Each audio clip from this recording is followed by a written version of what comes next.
यह गांव ऊपर से शांत और सौहार्दपूर्ण लगता है, लेकिन हर किसी के पास कुछ न कुछ राज है। जैसे कि एक औरत जो जमीन साफ कर रही थी, लेकिन असल में वो सबकी नजरें बचाकर पेड़ से सेब चुरा रही थी और फिर धूल वापस झाड़ देती थी।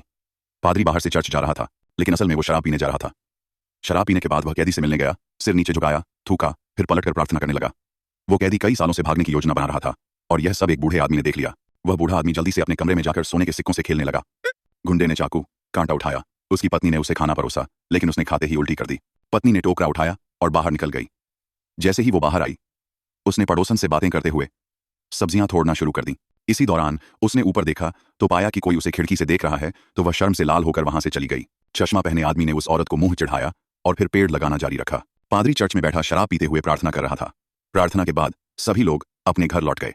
वो औरत डर गई कि कहीं उसका राज न खुल जाए, तो उसने चश्मे वाले आदमी को जंगल में खींच ले गई। गुंडे ने मौके का फायदा उठाया और बूढ़े के कमरे में घुसकर उसकी हत्या कर दी और पैसे लूट लिए। चश्मे वाले आदमी को बूढ़े की लाश मिल गई। वह ऊपर जाने ही वाला था कि तभी औरत ने कुछ जवाब दिया और बाकी गांव वालों को शक हो गया कि वही हत्यारा है। चश्मे वाले आदमी को मजबूरी में कैद कर दिया गया। कुछ गांव वालों ने उस पर फल फेंके, कुछ ने गंदा पानी डाला, और यहां तक कि बाकी कैदी भी उससे नफरत करने लगे। इस दौरान गांव वाले बूढ़े की लाश का निपटारा कर रहे थे और असली हत्यारा वहीं कहीं दफना दिया गया। उन्होंने सेब के पेड़ को काटकर उससे फांसी का फंदा बना दिया। कुछ लोग रस्सी कूद रहे थे, कुछ जश्न मना रहे थे और कुछ सेब खा रहे थे। माहौल बड़ा ही हर्षोल्लास भरा था। जेल में किसी ने फावड़ा फेंका और चश्मे वाले आदमी ने जमीन में सुरंग खोदकर भागने की कोशिश की। साथ ही कैदी ने तुरंत सिर बाहर निकालकर सबको बता दिया कि वह भाग गया है। सब लोग उसके पीछे दौड़े। चश्मे वाला पेड़ की डालियों से छत तक चढ़ गया।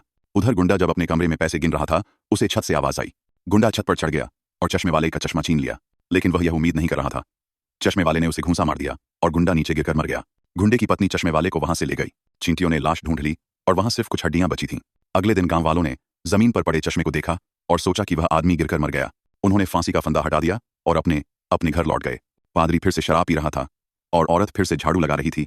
सब कुछ पहले जैसा हो गया और वहीं दो और लोग पिंजरे से भाग निकले।